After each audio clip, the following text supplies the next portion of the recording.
लक्ष्मी देवी बानूची भेट घेणार आहेत। कशासाठी? त्यांचं म्हणणं आहे की श्री म्हाळसा देवी आणि बानू यांच्यातले वाद मिटून संबंध चांगले व्हायचे असतील तर त्यांनी भेटायला हवं।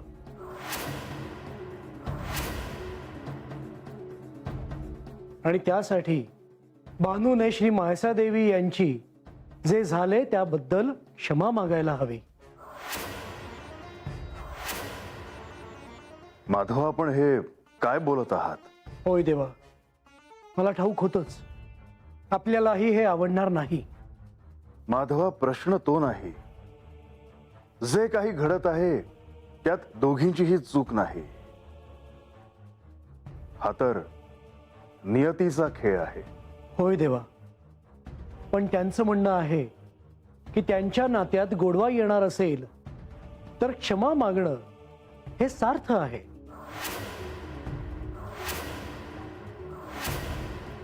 देवा, त्या दोघींचं नातं प्रेमाचं आहे, मध्ये फक्त काय आहे? माधवा, या क्षणी लक्ष्मी देवी कुठे आहेत? त्या श्री म्हाळसा देवींची भेट घ्यायला गेल्या आहेत। मग मात्र आता काहीच होऊ शकत नाही। अजूनही काही गोष्टी हाताबाहेर गेल्या नाहीत। आपण थांबवू शकतो, फक्त आपल्या अनुमतीची गरज आहे। माधवा, नका थांबवू। बानूने कोणाची क्षमा मागावी हे मला कदापि वाटणार नाही। पण लक्ष्मी देवीने ज्या अर्थी हा निर्णय घेतला आहे त्या अर्थी त्यामध्ये निश्चित काहीतरी तथ्य असावं। देवा, हे आपण म्हणत आहात? होय माधवा, लक्ष्मी देवी माझ्या भगिनी आहेत, तेव्हा आमच्या बाबतीत निर्णय घेण्याचा त्यांना पूर्ण अधिकार आहे। देवा, माधवा, आजवर लक्ष्मी देवींनी माझ्याकडे काहीच मागितलं नाही, तेव्हा पहिल्यांदा जर त्या स्वतःहून काही करत असतील तर त्यांना मी नाही थांबवू शकत। माधवा, एक वेळ मी तुम्हाला थांबवू शकतो, पण लक्ष्मी देवींना नाही थांबवू शकत। तेव्हा त्यांना जे कार्य करायचे आहे ते करू द्या। आपण त्यामध्ये हस्तक्षेप करू नये असं मला वाटतं।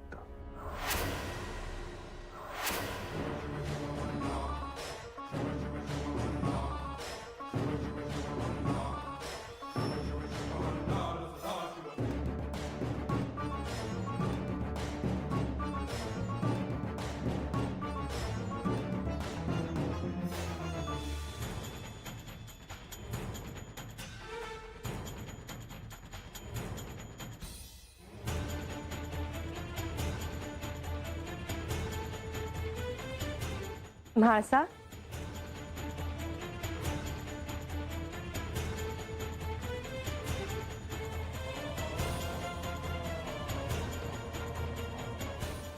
या।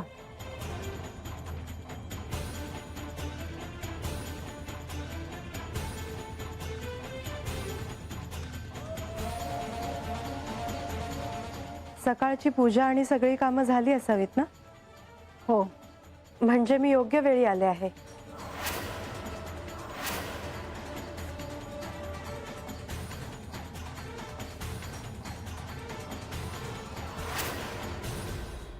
तुम्ही कुठे चालला आहात का?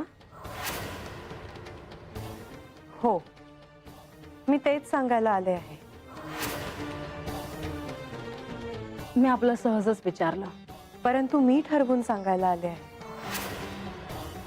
मी न सांगता गेले तर तुम्हाला राग येऊ शकतो। मी तुमच्यावर का रागवेन देवी? कारण मी बानूला भेटायला चालले आहे।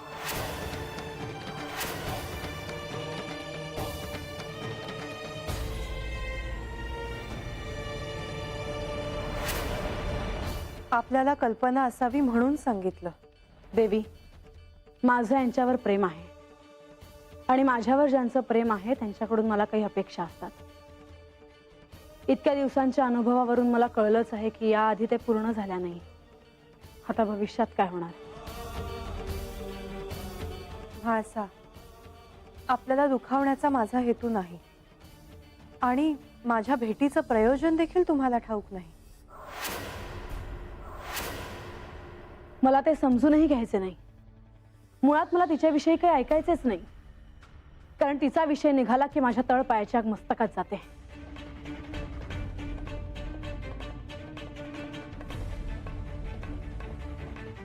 शांत व्हा म्हाळसा. तसं नव्हे देवी, तुम्ही श्री विष्णू यांच्या अर्धांगिनी आहात. तुम्हाला नाही कळणाऱ्या माणसाचं काय दुःख आहे. मला मान्य आहे, परंतु भविष्यात सर्व शुभ व्हावं असं मला वाटतं. आणि माझी दृष्टी जिथपर्यंत जाते तिथे मला तरी तुमचं हे दुःख नाहीसं झालेलं दिसतं आहे.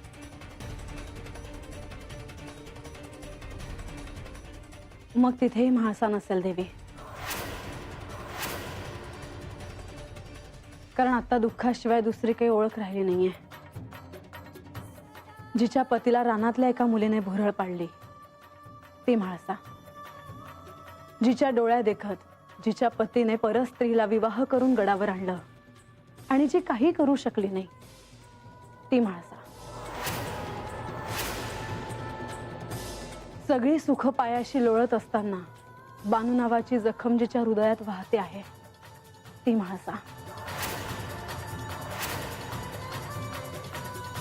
ज्या प्रजेला आजपर्यंत ममत्वाने सांभाळलं आणि तीच प्रजा जिच्याकडे सहानुभूतीने बघते ती म्हाळसा.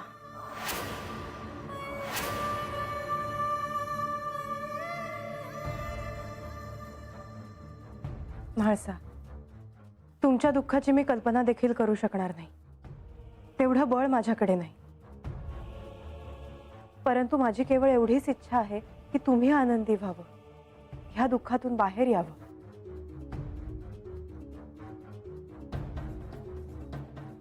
येते मी.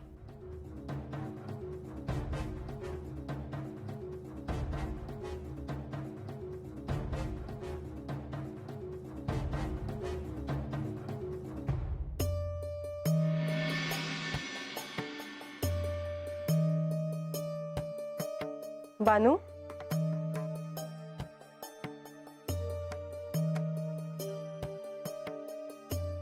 देवी तुम्ही?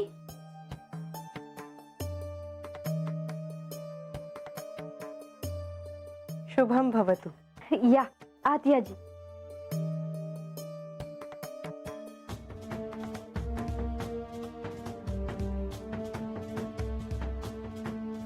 बसा देवी. राहू दे, तुला भेटायला आले आहे मी. बरं झालं तुम्ही आलासा.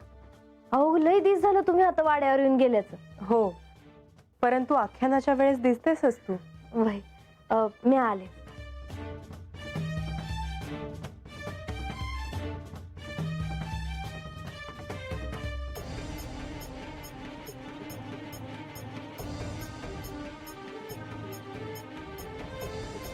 हे घ्या जी.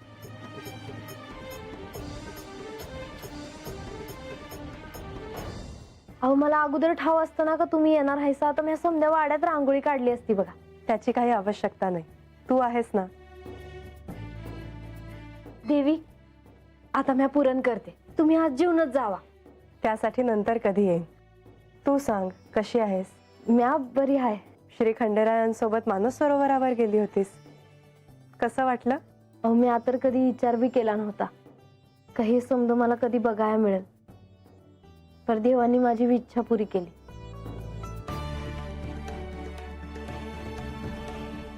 मग तू आनंदी असायला हवीस, परंतु तसं दिसत नाही. असं का? काय नाही जी. सांग बानू, तुझ्या मनातलं ऐकायला तरी कोण आहे इथे? तुला सांगायचं असेल तर मला सांग. अहो लई दिवसानं तुम्ही आला हायसा, तेव्हा असं कशाला उगा कुणाचं काय सांगायचं. म्हणजे म्हाळसाविषयी? त्यांनी नंदेश रावासनी वाड्यावर ध्यान देण्यासाठी धाडलं होतं. बरं झालं तूच विषय काढलास. बानू, श्री खंडेराय तुला मानस सरोवरावर घेऊन गेले. त्यांनी तुला गंगेचं दर्शन घडवलं. त्यानंतर हे सारं सुरू झालं आहे. आणि हे सारं इथेच संपेल असं नाही. म्हाळसा देवींना तुझा राग आला आहे. त्या दुखावल्या गेल्या आहेत. आणि ह्यापुढे त्या काय करतील हे सांगता येत नाही. तर देवी, यामध्ये माझी काय चूक आहे? तुझं काहीच चुकलेलं नाही आणि त्यांचं देखील काही चुकत नाही. परंतु ह्या साऱ्यातून काही सुवर्ण मध्य काढायला नको का? मला असं वाटतं की तुम्हा दोघींनाही सत्य कळावं, परंतु ते माझ्या हातात नाही. मला जे शक्य आहे ते मी करणार आहे.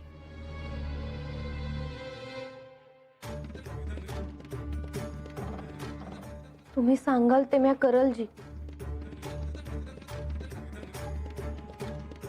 बघ, मी तुझ्याकडे काही वचन वगैरे मागणार नाही.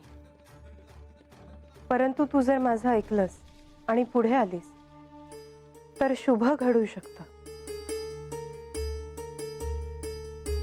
काय करू म्या? बानू, काहीही झालं तरी एक गोष्ट सत्य आहे. म्हाळसाच्या हृदयात आत कोपऱ्यात तुझ्यासाठी खूप प्रेम आहे. परंतु तो कप्पा बंद आहे. जर तो उघडला तर चमत्कार घडू शकेल. पर ते कसं होणार देवी? ते घडू शकतं. तुझी तयारी आहे ना? तुला असं वाटतं का की तुम्हा दोघींमध्ये जे वाद आहेत ते संपावेत आणि ह्या सगळ्याला नव्याने सुरुवात व्हावी?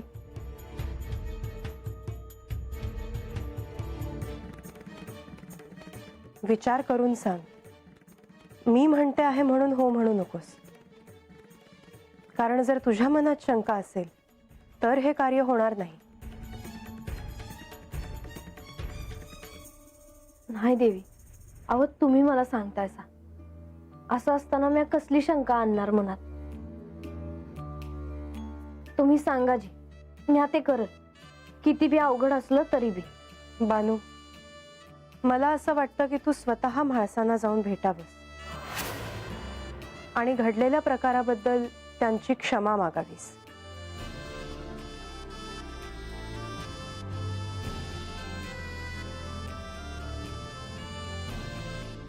तुझ्याकडून कोणताही अपराध घडलेला नाही, परंतु शुभ घडणार असेल तर हे करायला काय हरकत आहे? प्रेमात अहंकार नसावा.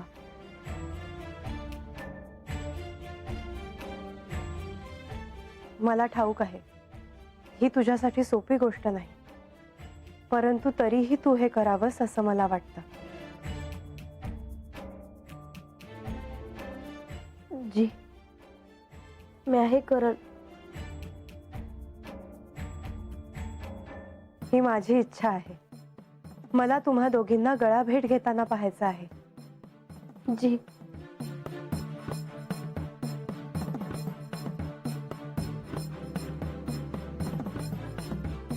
मला जे बोलायचं होतं ते बोलून झालं. येते मी. अहो पर मी निवांत येईन नंतर. जी, आलेच म्या.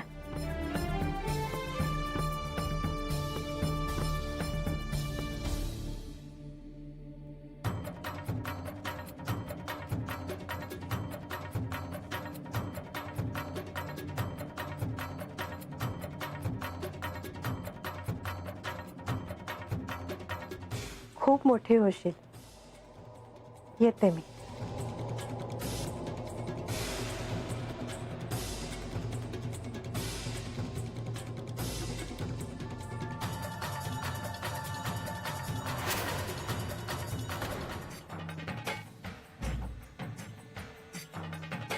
मला असं वाटतं की तू स्वतः म्हाळसांना जाऊन भेटावंस आणि घडलेल्या प्रकाराबद्दल त्यांची क्षमा मागावीस.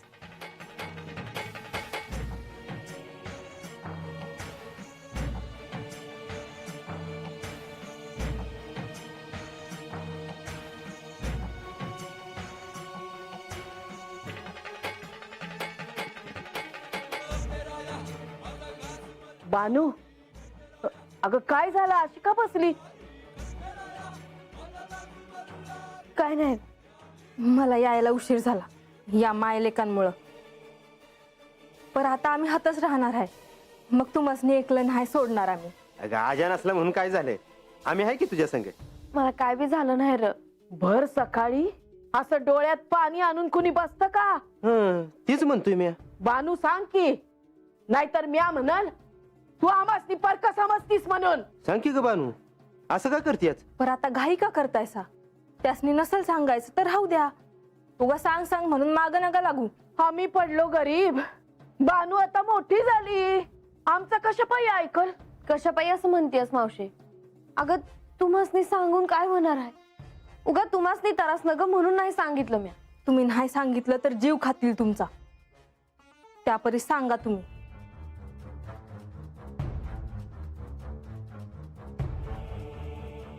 म्या महासताईसनी भेटाया जाणार आहे. कशाला? आणि ती बी स्वतःहून? वय, आणि तिथं जाऊन काय करणार? त्यांची क्षमा मागणार आहे. काय बोलतीस बानू? अगं येडी झाली का काय तू? हा, आणि तू कशाला माघार घ्यायची? तू ही समज देवासनी सांगितलंस का? नाही, त्यासनी काय वाटेल ह्याचा विचार केलायस का तू? ते नाही रागवायचे. पर तू का माघार घ्यायची? तू का पाया पडायचं? हा, आता आजा असायला पाहिजे होता, म्हणजे त्यानं सांगितलं असतं ना, पटलं असतं तुला. त्यांनी काय बी सांगितलं असतं तरी म्या ठरवलं आहे. अगं पण तुला हे सांगितलं कुणी? तुझ्या डोसक्यात खूळ घातलं कुणी? कुणी नाही. बानू, हे म्या मानलं का तू देवी मोर पदर पसरून माझी चूक पोटात घ्या ही सांगाय गेलीच, आणि त्याने जर तुझा पान उतारा केला म्हणजे मग? आणि केल्यावर बोलून काय उपयोग आहे? त्यांनी काय बी करावं ते त्यांनी ठरवावं, पर म्या तर जाणार आहे. आता अजून किती विचारणार? किती डोसकं खाताय? गप बसा की. तू काय करायचं ठरवलं आहेस? ठाऊक नाही, पण हे असं अचानक कसं ठरलं? पण तिला का भेटायचं आहे हे तरी बघ. मी त्या बानूला भेटून काय करू? म्हाळसा, तू या राज्याची सम्राज्ञी आहेस, आणि प्रजेपैकी जर कोणाला तुला भेटायचे असेल तर तू त्याला नकार नाही देत. पण ती मला प्रजाजन म्हणून भेटणार नाही. काही झालं तरी ती माझी सवत आहे आणि असणार आहे. हे नातं मला आयुष्यात कधी नको होतं, पण माझ्या दुर्दैवाने हे नातं माझ्या आयुष्यात आलं. पण मला तिच्याशी कोणताही संबंध ठेवायचा नाही. पण तरीही तिच्या भेटण्याचे प्रयोजन समजून न घेता तिला नकार देणे हे योग्य नव्हे. तुम्ही तिची एवढी बाजू का घेता आहात? तुम्हीच तर ही भेट घडावी म्हणून काही घाट नाही ना घातला? मी नाही. तू तिला भेटावं ही माझी कल्पना नाही. मग कोणाची आहे? हे तू तिला भेटल्यावरच कळेल.